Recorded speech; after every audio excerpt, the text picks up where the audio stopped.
তাহলে south Indian চলচ্চিত্রের দর্শকপ্রিয় তারকা জুনিয়র এনটিআরকে তো আপনারা সকলে খুবই ভালো করে চিনেন।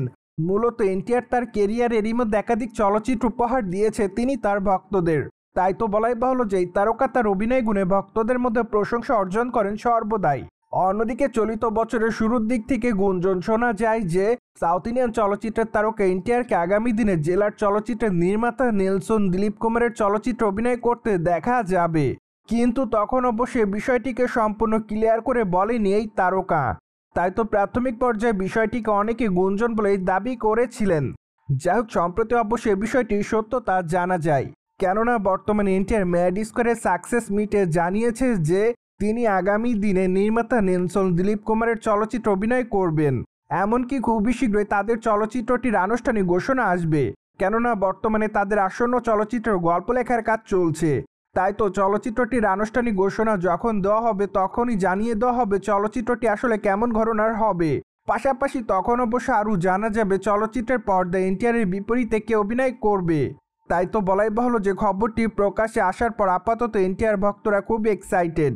আর এই বিষয়টিকে কেন্দ্র করে সম্প্রতি তাদের ভক্তরা তাদেরকে সামাজিক যোগাযোগ মাধ্যমে শুভকামনা জানায়। পাশাপাশি তাদের ভক্তরা তাদের কাছ থেকে বেশ এক্সপেকটেশনও রাখছে।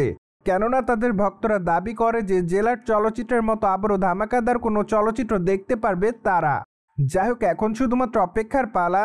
কেননা এখনও চলচ্চিত্রের গল্প লেখার কাজ সম্পূর্ণ হয়নি। তাই তো সকল ভক্তদেরকে অপেক্ষার মধ্যে থাকতে হবে 2026 কিংবা 2027 সাল পর্যন্ত। মূলত আপাতত এনটিআরের হাতে বেশ কয়েকটা চলচ্চিত্রের কাজ আছে। তাছাড়া বর্তমানে এই তারকা প্রশান্ত নীলের সঙ্গে তার নতুন চলচ্চিত্রের শুটিংয়ের কাজ নিয়ে ব্যস্ততার মধ্যে। মূলত এই চলচ্চিত্রটি 2026 সালে মুক্তি দেওয়া হবে। ঠিক এরপর অবশ্য এই তারকা তার নতুন আরেকটি চলচ্চিত্রের শুটিংয়ের কাজ করবেন। তারপর অবশ্য নির্মাতা নেলসন দিলীপ কুমারের চলচ্চিত্রে মেবি এই তারকা যোগদান করতে পারে এমনটাই জানা যায়। কেননা আপাতত নির্মাতা নেলসন দিলীপ কুমারও ব্যস্ততার মধ্যে রয়েছে।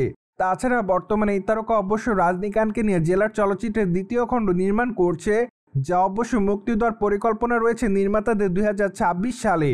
তাই তো অনুমান করা যাচ্ছে 2026-এর শেষের দিকে কিংবা 2027-এর শুরুর দিকে নির্মাতা নেলসন দিলীপ কুমারের সঙ্গে কাজ করতে দেখা যেতে পারে এনটিআরকে। সো ভিউয়ার্স, জেনে তো নিলেন। সম্প্রতি সময় জুনিয়র এনটিআর জানিয়েছে তিনি নির্মাতা নেলসন দিলীপ কুমারের চলচ্চিত্রে অভিনয় করবেন। আর এই বিষয়টি নিয়ে আপনাদের কোনো মতামত থাকলে কমেন্ট বক্সে জানাতে ভুলবেন না। Subscribe our channel for more update.